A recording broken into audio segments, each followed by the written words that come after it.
Last time, we looked at all sorts of different ways in which various kinds of compounds behave when they dissolve in water. This time, we're going to focus specifically on ionic compounds, and zero in on one specific kind of reaction that can happen between ionic compounds in solution when they're mixed together. In the introduction to this whole process of dissolution, we mentioned that whether a compound dissolves or not basically comes down to a numbers game. If there are more stable interactions that can form by breaking up the ions so that they can associate with water molecules instead of each other, that's generally what we see happen. That particular compound dissolves. But as we mentioned, the math doesn't always work out in favor of dissolution. Sometimes the ionic forces in a compound are so strong that water can't break it up, maybe because there are really strong electrostatic attractions between ions, or maybe because the geometric arrangement of ions in the lattice creates a particularly ideal situation. We won't be examining all the various reasons on a case-by-case basis, but in this unit you will need to be able to predict whether an ionic compound is soluble or not just by looking at its formula. Thankfully, there are some basic patterns that have been identified. These are called the Solubility Rules, and we're going to run through them briefly here. Rule number 1.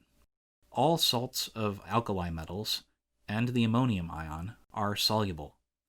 I know it's been a while, but remember that alkali metals are the metal elements in the first column of the periodic table, so everything over there except hydrogen. And the ammonium ion is one of our polyatomic ions. If your ionic compound has one of these 6 things in its formula, you know right away that it's going to be soluble in water. Pretty simple start. But the other half of the rules deal with anions, and those are a little more complicated. Rule number 2. Salts of the halides chloride, bromide, and iodide are soluble, except when paired with silver, mercury, and lead.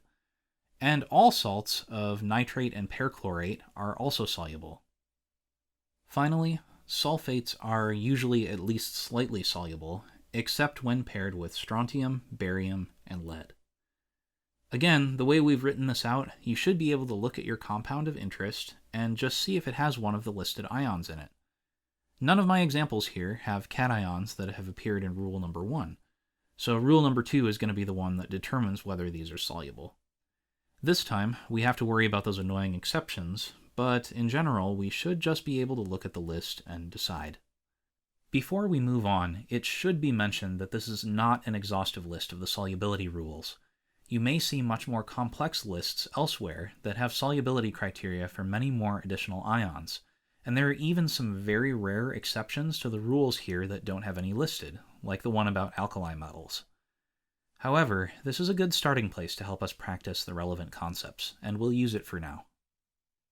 So, there are definitely times when it's nice to know whether a single ionic compound will dissolve in water or not.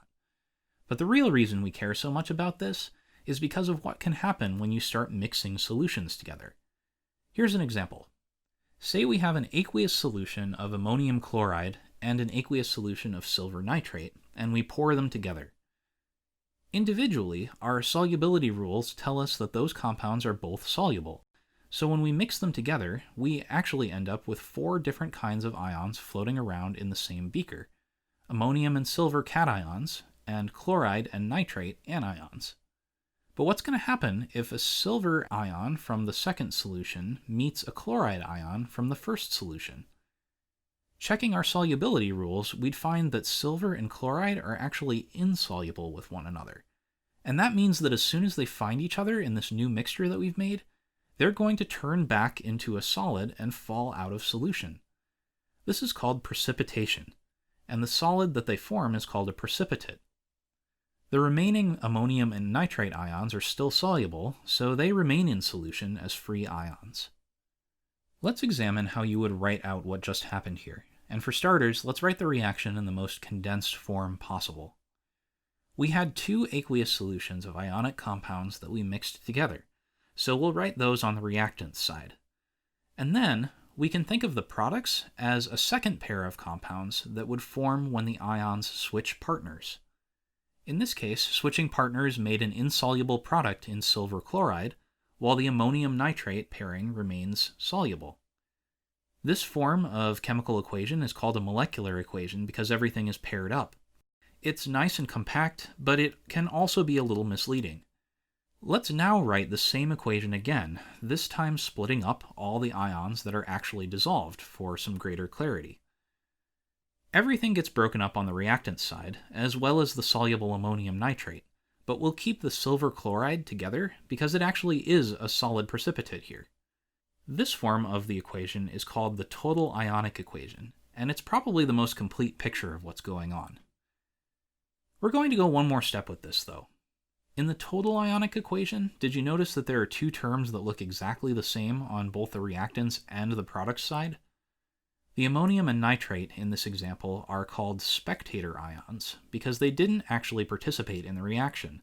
They're the same before and after, so nothing actually happened to them. If we were going to be really rigorous, therefore, we could remove the spectator ions and just write the terms that actually changed in some way during the reaction. This version of the equation is called the net ionic equation. It's worth noting that you don't always make a precipitate when you mix two salt solutions together. For example, say you mixed solutions of magnesium chloride and sodium sulfate together. First thing you should always do is check the molecular equation, reference your solubility rules, and see if switching partners gets you something that looks insoluble. In this case, though, both products are still soluble. So in other words, nothing's actually going to happen, and everything is a spectator ion in this particular example. In this case, we just say that no reaction occurred. This should be enough to get you started on some basic problems involving aqueous solubility. Thanks for watching.